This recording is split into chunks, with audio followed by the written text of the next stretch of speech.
अपनी स्पीड और टेक्नोलॉजी के लिए पहचाने जाने वाली स्पोर्ट्स कारों में सबसे आगे इटली की प्रमुख कार निर्माता कंपनी फेरारी किसी भी परिचय की मोहताज नहीं है। फेरारी का निर्माण एंजो फेरारी ने साल 1939 में किया था और तब से लेकर अब तक दिन ब दिन इस कार की लोकप्रियता बढ़ती जा रही है।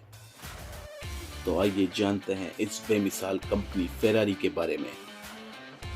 18 फरवरी 1898 में इटली के शहर मेडोना में एंजो फेरारी का जन्म हुआ। बचपन से ही उन्हें कारों का बहुत शौक था और इसलिए 10 साल की उम्र में वह अपने पिता के साथ कार रेस देखने गए और तभी उन्होंने सोचा कि बड़े होकर वे रेसिंग ड्राइवर बनेंगे और उसके बाद भी वे बहुत सारे कार रेसिंग इवेंट्स में जाते रहे। आगे चलकर उन्होंने मेडोना कॉलेज से अपनी ग्रेजुएशन की पढ़ाई पूरी की और फिर पहले वर्ल्ड वॉर में शामिल होने के लिए उन्हें इटालियन आर्मी ज्वाइन करना पड़ा। फिर इसी बीच 1916 में उनके ऊपर मानो दुखों का पहाड़ टूट पड़ा जब वाइड स्प्रेड इटालियन फ्लू के चपेट में आने से उनके भाई और पिता की मृत्यु हो गई। इसीलिए वर्ल्ड वॉर से लौटने के बाद फेरारी फिर से नौकरी की तलाश में निकल गए।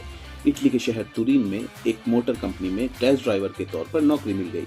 एक्चुअली फेरारी ने ऑटोमोबाइल क्षेत्र में पढ़ाई तो नहीं की थी, लेकिन कारों का जबरदस्त शौक होने की वजह से उन्हें नॉलेज बहुत था। 1919 में उनके जज्बे और टैलेंट को देखते हुए उन्हें रेसिंग कार ड्राइवर के तौर पर प्रमोट किया गया और इसी के साथ फेरारी का बचपन का सपना भी पूरा हुआ। उन्होंने अगले कुछ सालों तक बहुत सारी रेस में पार्टिसिपेट किया और उसमें बहुत से जीते भी, लेकिन 1925 में अपने एक साथी ड्राइवर की मौत के बाद वे डरे डरे से रहने लगे और कार रेस से उनका मन हटने लगा। आखिरकार 1932 में अपने बेटे के जन्म के बाद उन्होंने रिटायरमेंट का फैसला लिया और फिर अल्फा रोमियो कार कंपनी के मैनेजमेंट और डेवलपमेंट का काम देखने लगे। लेकिन आगे चलकर इस कंपनी के साथ उनका विवाद हो गया और फिर उन्होंने 1939 में अपनी खुद की कंपनी खोली जिसका नाम था ऑटो एवियो कास्ट्रोजियोनी, जो दूसरी कार रेसिंग टीम को पार्ट सप्लाई करने का काम करती थी।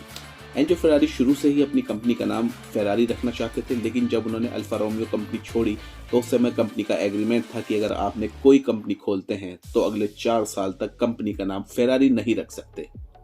1946 में उन्होंने अपनी कंपनी के लिए कार डिजाइन करने की शुरुआत की और फिर 1947 में पहली बार फेरारी ने अपने नाम के साथ फेरारी 125 स्पोर्ट्स कार लॉन्च की, जिसे लोगों द्वारा बहुत पसंद किया गया और उनके द्वारा बनाए हुए कार आगे चलकर रेस में भी पार्टिसिपेट करने लगे। 1951 में कंपनी ने अपना पहला ग्रैंड प्रिक्स जीता। इसके बाद एंजो फेरारी ने कभी पीछे मुड़कर नहीं देखा।